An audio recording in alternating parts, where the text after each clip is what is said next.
Banyak orang kan dari dulu uang tuh utama. Uang dulu, kontennya ikut. Yang penting uang. Nah, gimana cara dapat uang cepat? Eksis terus.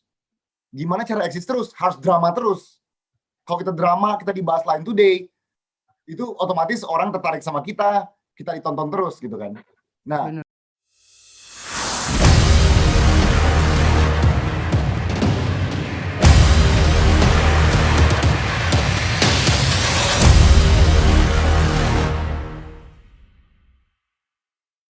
Aku juga baru tahu nih kayak yang kakak bilang tadi bahwasanya jenis sumber-sumber dana dari YouTube itu nggak hanya dari iklan misal, tapi ada dari sponsorship seperti yang ya, Kak Jovi jelaskan gitu. ya. Memang banyak ya sekali pendapatan dari YouTube sendiri, dan sebenarnya Kak kan orang ngelihat bahwasanya hidup itu dari segi uang. Nah, kalau Kak Jovi sendiri menilainya bagaimana?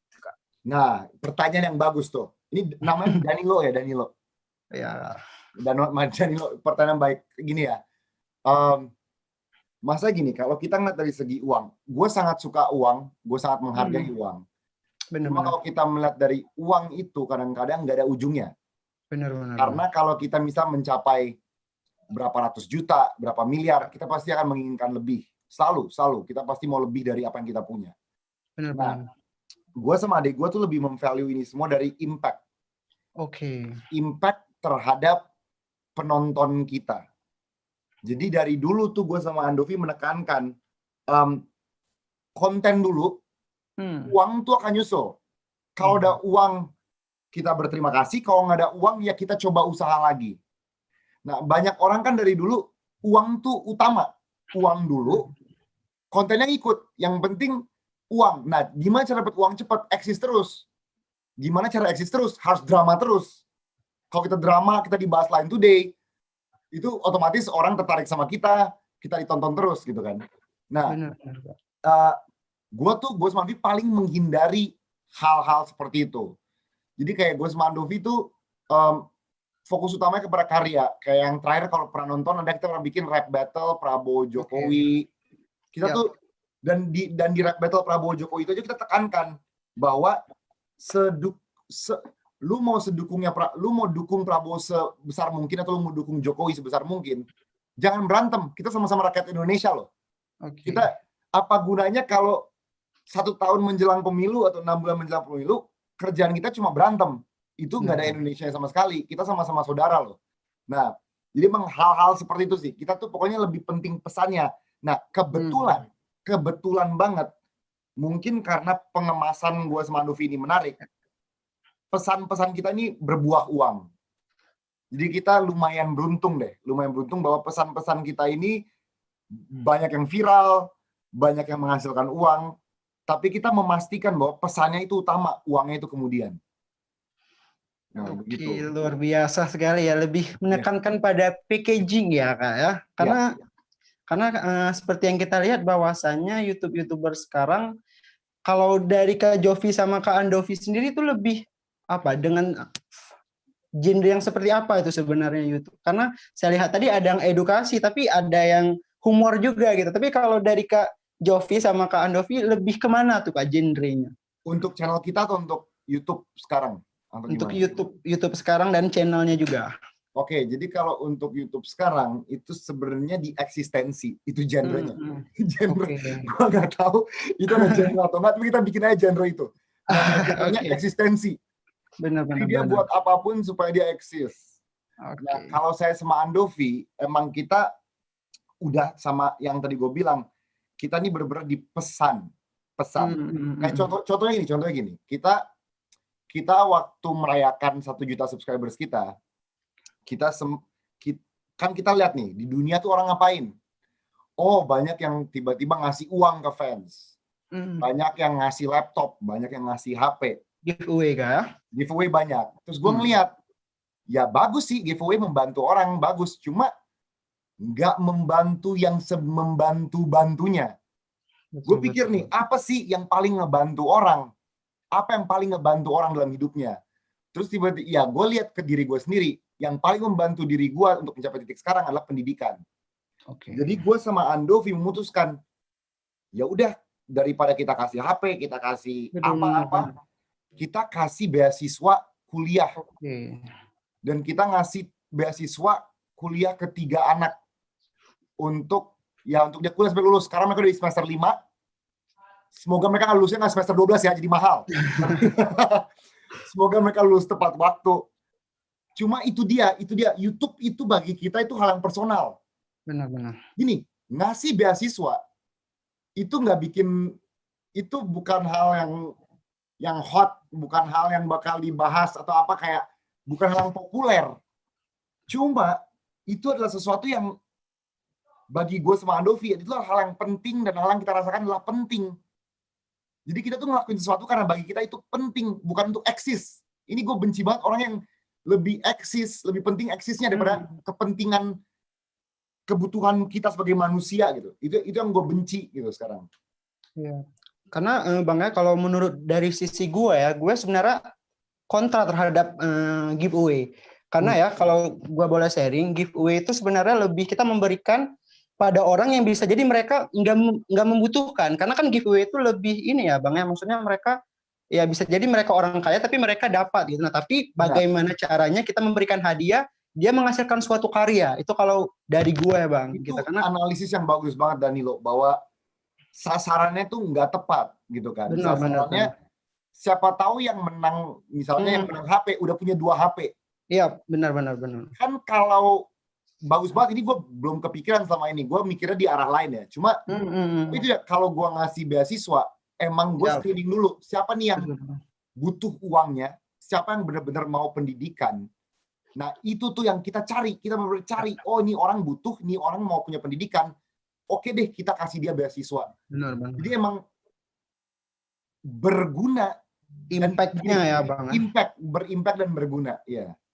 Oke, luar biasa sekali ya Bang Jovi, di mana apa ya, memang sebagai YouTuber itu apa karena kan sebenarnya sebaik-baiknya manusia adalah yang bermanfaat bagi orang lain. Sebenarnya itu sih yang dari tadi yang gue simpulkan apa yang lu bilang gitu Bang, karena sangat jarang sekali ya apa yang gue temukan. Kadang orang-orang itu membuat channel-channel YouTube untuk memuaskan dirinya sendiri gitu, terkadang. Nah, tapi ada juga kayak yang lu cerita juga Bang, bahwasanya kita buat YouTube itu ya edukasi gitu, dengan memberikan beasiswa tadi, itu adalah sebuah apa ya, menurut gua sebuah nilai yang nggak ada harganya sama sekali gitu Bang. Iya. Dan gini ya, gua bukan kayak gua nggak bisa bilang channel kita 100% edukasi karena banyak channel lain yang 100% edukasi ya. Benar. Cuma kita berusaha sebaik mungkin untuk tidak membego-begokan penonton kita. Itu aja. Itu yang kita benar-benar berjuang. Jangan bego-begoin orang lah. Kita selalu anggap yang nonton ini paham. Jadi kita nggak usah turunin level kita seturun-turunnya untuk melawak. Enggak, kita anggap mereka paham. Kalau mereka nggak paham juga suatu hari, ya mereka kan paham gitu. Dan ini gue juga udah ngomongin di banyak podcast sih, kayak waktu gue diundang ke Radit, ke Dedi, ke Semprot. Ya itu dia, gue nggak suka. Soalnya gini, kebanyakan entertainment gini, dia tahu pasar besarnya. Bisa gini, pasar besar itu pemahamannya tuh cuma segini. Sedangkan misalnya dia orangnya segini nih. Dia akan turunin, bukan dia ngangkat orangnya untuk ke dia.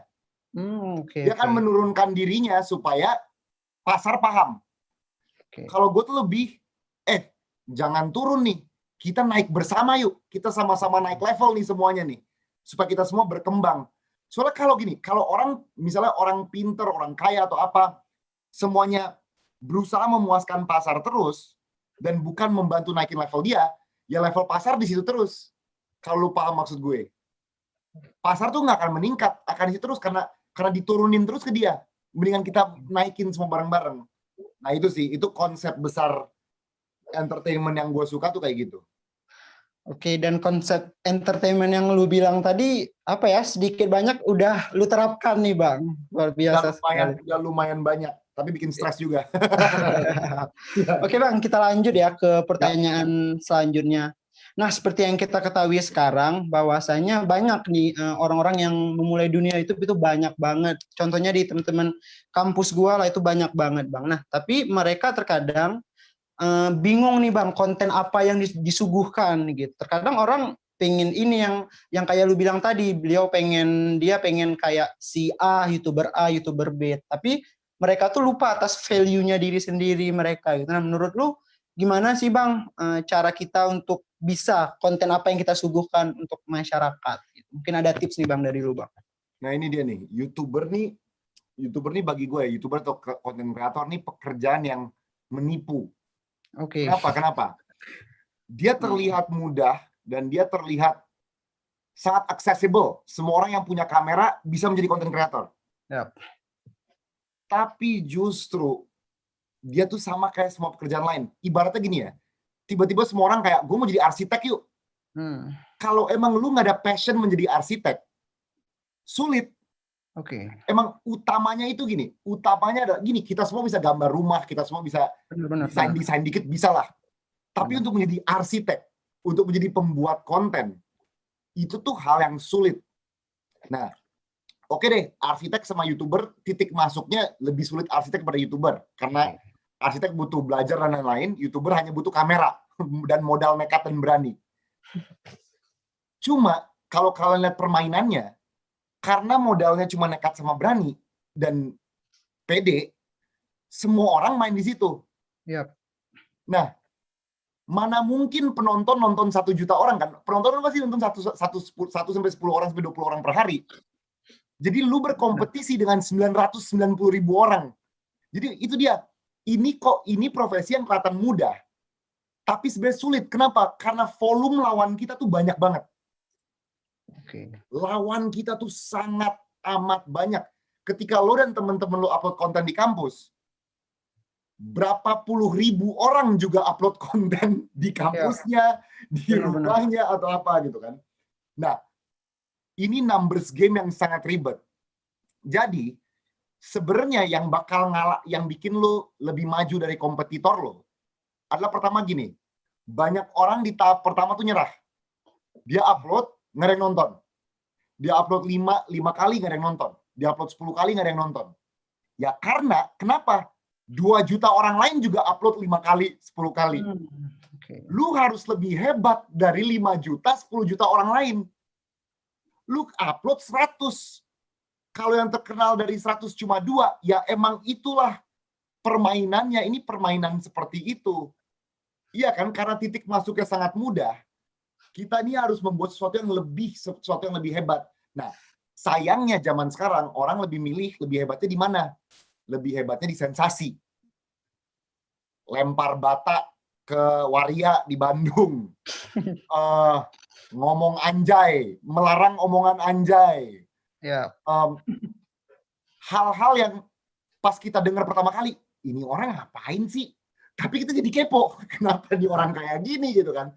Nah, tetapi sayangnya ini sebenarnya nggak ada masalah, tapi sayangnya nutupin bakat orang yang benar-benar berbakat.